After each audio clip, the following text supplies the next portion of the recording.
আমাদের আজকের এগুলো ইফতারি। তার ভিতর আব্বার সবচেয়ে উন্ডি পছন্দের খাবার রোজাতে এই অবস্থা।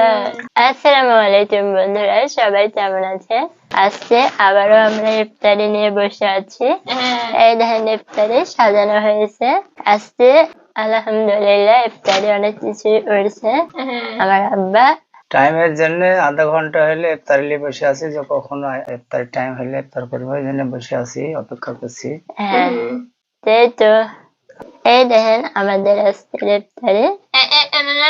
এই দেখেন আমি হচ্ছে বেগুনি বানাইছি, জানি না কেমন হয়েছে বেগুনি। এই দেখেন বেগুনি, আর এই তো পেঁয়াজি বানাইছি বাড়িতে, বেগুনি আর পেঁয়াজি বানাইছি।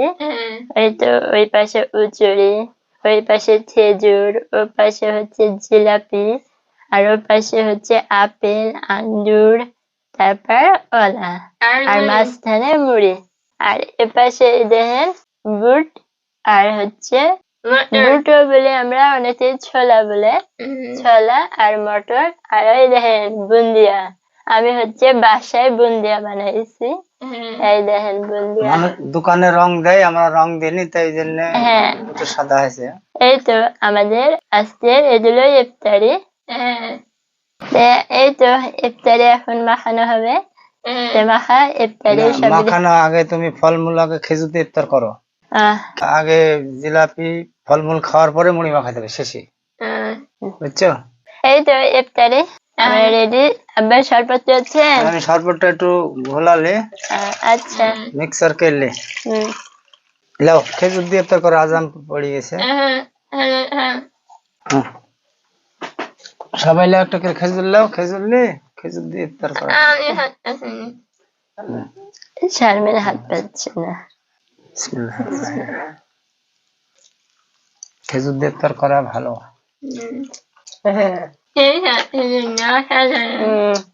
শরবত দাও, শরবত কি আগে খাও? এই শরবত খাই। এটা খাবে আগে? বিসমিল্লাহ। আলহামদুলিল্লাহ, আল্লাহ নিয়ামত এখন স্বাদ।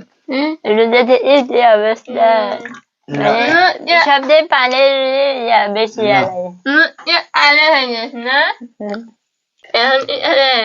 এখন একটা আঙ্গুর ফল খায়। আমার দায়িত্ব রোজা থাকি, শরবতটা খেলে দেহটা ঠান্ডা থাকে। শরবত পরে বেশি করে খাইতে হবে, বুঝছো? তুই খাবি শরবত? আঙ্গুর ফল খাও। রোজার মাসে ভালো লাগে ইফতারি। ইফতার এবার আপেল খায়। পেঁয়াজি আমার জগৎ খেতে ভালো লাগে। আর আমি উচরে মুড়ির ভিতর পেঁয়াজ হচ্ছে খেতে পছন্দ করো। আমার ইফতারি কেমন হয়েছে কমেন্ট করে জানাবেন একটু। খাও। এই তো আমার মা মাখাচ্ছে মুড়ি। বুন্দা একটু খাই। লাও খাও এখন। খাও, কলা খাও একটা করে। আমরা যেন রোজাটা সম্পূর্ণ সুস্থ ভাবে করতে পারি, সবাই দোয়া করবেন। আপনারা দোয়া করবেন, আপনাদের জন্য আমরা দোয়া করব। রোজা আমাদের উপর ফরজ করেছে, ফরজটা যেন সঠিক ভাবে আদায় করতে পারি, সেই তৌফিক দান করে দেন আল্লাহ। একটু সবাই দোয়া করবেন। আমি ঠিকই তো মাটি কাটা কাজ করেছি, তাও রোজা কোনোদিন ভাঙিনি, 30টা রোজাই করেছি। এখন আল্লাহ দিলে আগেছে অত ভারী কাম করিনি, বাড়ি কাজ করি, পারলে কোনো না পারলে আরাম করবো, কিন্তু আগে তা না। এই তো বন্ধুরা আমরা খাওয়া দাওয়া করে নি ইফতারি, তারপরে সবাই ভালো থাকেন। আল্লাহ হাফেজ।